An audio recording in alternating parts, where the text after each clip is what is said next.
Bismillahirrahmanirrahim.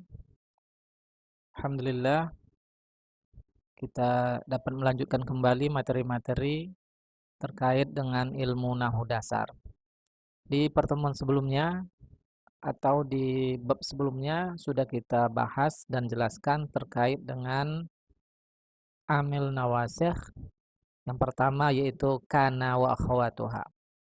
Kemudian pada kesempatan ini kita lanjutkan tentang inna wa akhawatuha. Apa itu inna dan akhawatuha? Sama halnya dengan kana wa akhawatuha, inna ini juga masuk ke dalam jumlah ismiyah, lebih tepatnya yaitu masuk ke dalam kalimat yang terdiri dari mubtada dan khobar. Di mana mubtada dan khobar kedua-duanya adalah isim yang dirofa atau kita sebut dengan isim marfu'. Misal al-mujiddu najihun. Al-mujiddu disebut dengan mubtada dan najihun disebut dengan khobar. Ya. Dan kedua-duanya dirofakkan dan kita lihat di harokat tanda rofaknya adalah ad-dhammah. Ya. Sedangkan inna, fungsi inna adalah tansibul isma wa tarfa'ul khabar, yaitu menasabkan isim. Isim yang maksud di sini adalah mubtada dan merafa'kan khobar. Nah, dari contoh al-mujiddu najihun, kalau kita masukkan inna menjadi innal mujidda najihun. Nah, perhatikan harokat al-mujidda yang sebelumnya berharokat dhamma berubah menjadi harokat fathah atau kita nasabkan karena masuk huruf inna di awalnya. Nah, mujidda ini disebut dengan isimnya, kemudian najihun ini disebut dengan khobar. Nah, kalau kita i'rab, inna harfut taukid. Nah, jadi huruf inna faidahnya adalah untuk taukid, yaitu menguatkan. Al-mujiddu ismu inna. Kata al-mujiddu disebut juga dengan isim inna, mansubun bih. Nah, dinasabkan karena inna tersebut. Wa alamatu nasbihi, dan tanda nasabnya adalah al-fathah az-zahirah, yaitu harokat fathah yang tampak secara zahir di akhirnya. Sedangkan najihun khobaru inna, yaitu khobar inna marfu'un bihi, dirofa juga karena masuknya huruf inna tadi. Wa alamatu raf'ihi, dan tanda rafa'nya adalah ad-dhammah az-zahirah, yaitu harokat dhammah yang zahir di huruf akhirnya. Sama halnya dengan kana, inna juga kita kenal memiliki huruf-huruf yang lain yang fungsinya sama seperti inna, atau kita sebut dengan akhawatu inna atau saudara-saudaranya inna. Yang pertama adalah anna. Nah, anna ini kurang lebih sama dengan inna. Fungsinya juga untuk taukid.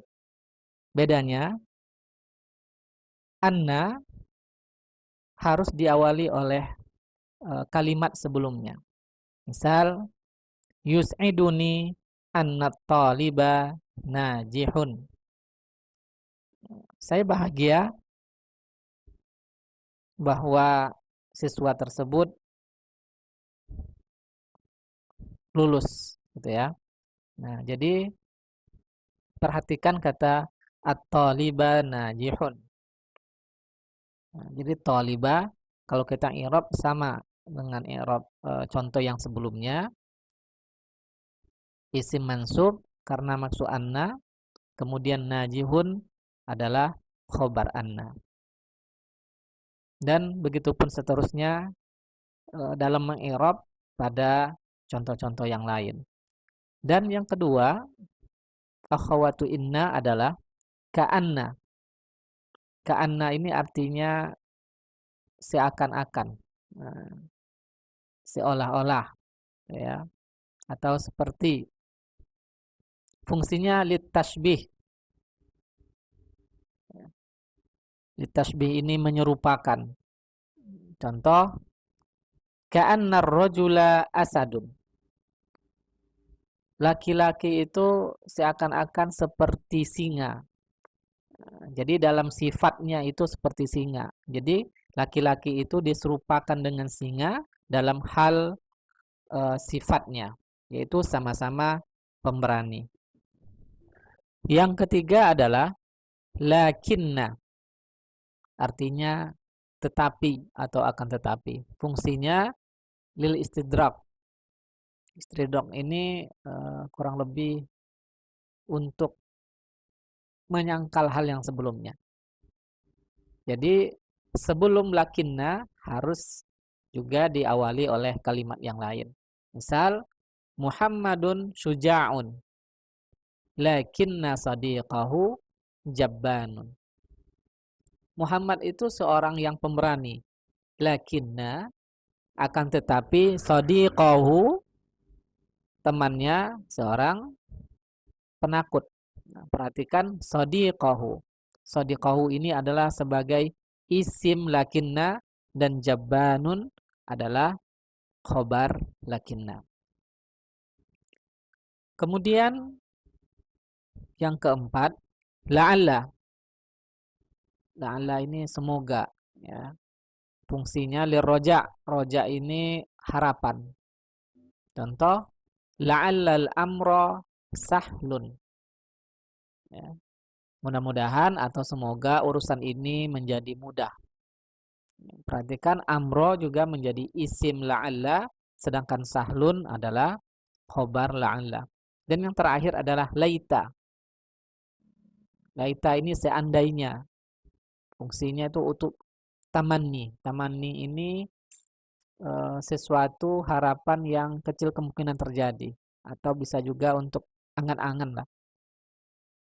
Misal, laital musafiru qadimun.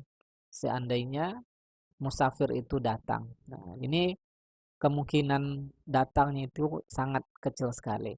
Nah, inilah materi tentang inna wa akhwatuha yang dimana fungsinya adalah menasabkan isim atau sebelumnya adalah mubtada dan merofakkan khobar. Mudah-mudahan bermanfaat.